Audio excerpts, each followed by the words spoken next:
So the right half of the heart over here, you have the right atrium up top. It has 3 openings that lead into it. You have this large blood vessel that leads into the right atrium. You have one down here, and then a third one in this model. They don't really show it, so we're going to pretend like this circle is the 3rd opening.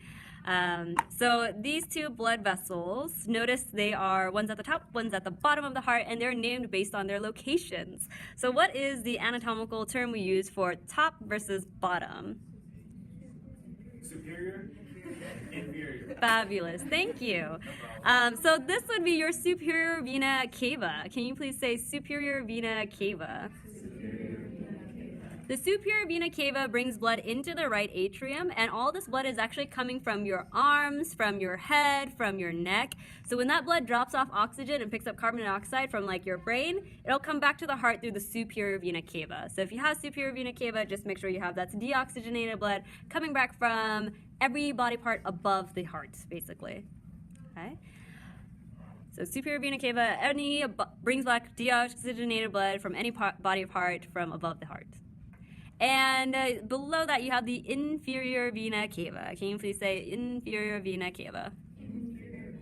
The inferior vena cava will bring deoxygenated blood back to the heart from any body part that's below the heart. So all of your organs, your liver, your intestine, any of your limbs, all your legs, your feet, your toes are all going to get their deoxygenated blood in this blood vessel, and it's going to come back in through the right atrium here. On the surface of the right atrium, you have this little flap. This little flap that's labeled number 2, this is called an auricle. Can you please say auricle? And underneath that, we have this chamber. This chamber is called the right atrium. Can you please say right atrium? So there's the opening for the superior vena cava, the inferior vena cava, and you have one more. This is going to be the coronary sinus. Can you please say coronary sinus? So I don't think that's a term that you guys have, but underneath right atrium, you should have superior vena cava, inferior vena cava, and coronary sinus. The coronary sinus is actually going to bring back deoxygenated blood from the heart itself. So notice on the outside of the heart, you have a lot of small blood vessels. So whenever the heart tissue is done using blood, it's going to send it back into the right atrium through the coronary sinus. The right atrium, when it's relatively full, that blood will actually leak through this opening down here. This opening down here is, if you can tell, oops, it has 3 little cusps or 3 little flaps.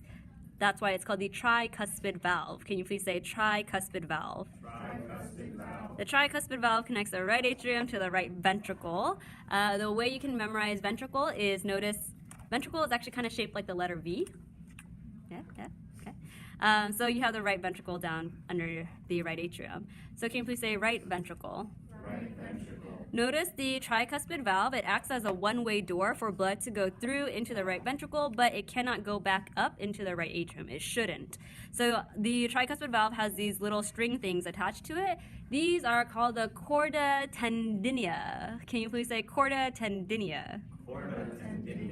The chorda tendineae are attached to these muscles. They colored it red and white here. These are called the papillary muscles. Can you please say papillary muscles?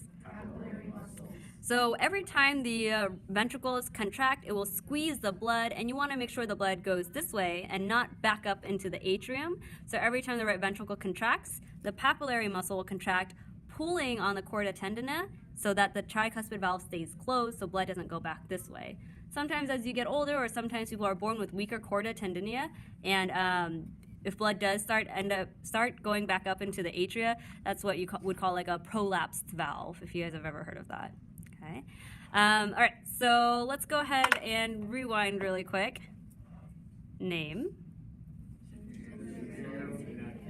Oxygenated or deoxygenated? Deoxygenated. Name. Where is this blood coming from? Any body part below the heart. Below the heart. What is the name of this little ear flap? Auricle. And this chamber is the right atrium. And there's a third opening. So there's a superior vena cava, inferior vena cava, and then the coronary sinus. What is this valve here?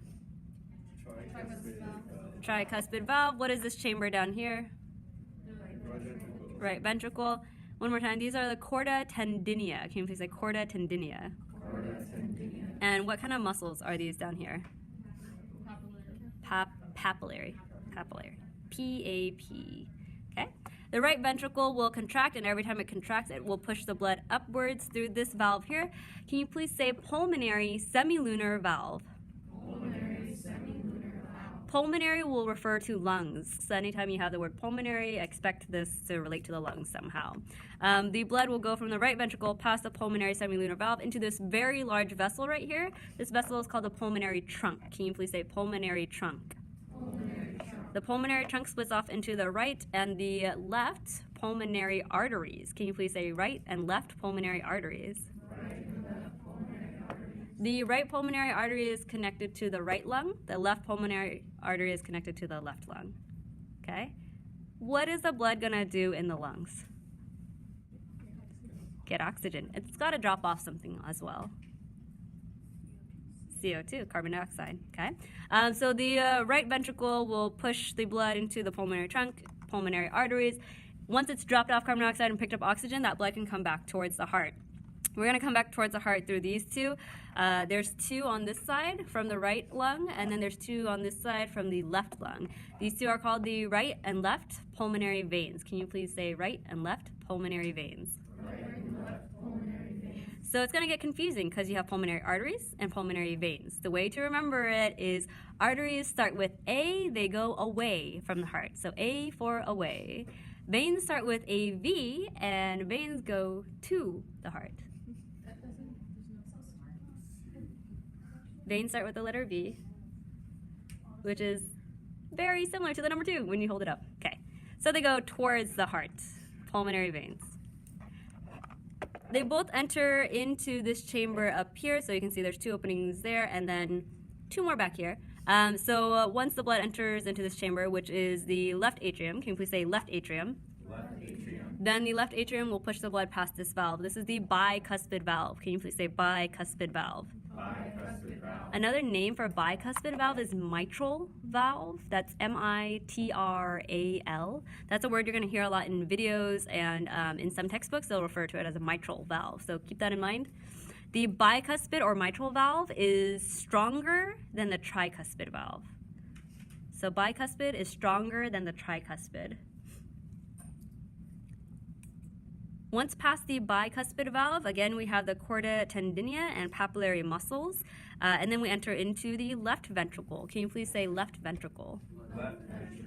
Notice the left ventricle walls. They're considerably thicker than the right ventricle walls. And the reason why is because when the left ventricle contracts, it has to push all of the blood all the way to every single body part. So all the way up to the top of your head, to the tip of your toes.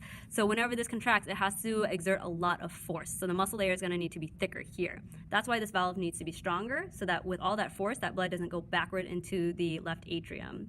Okay? So keep that in mind. The left ventricle walls are thicker than the right ventricle walls. Back here, it's kind of hard to see. You guys see that number 45 back there?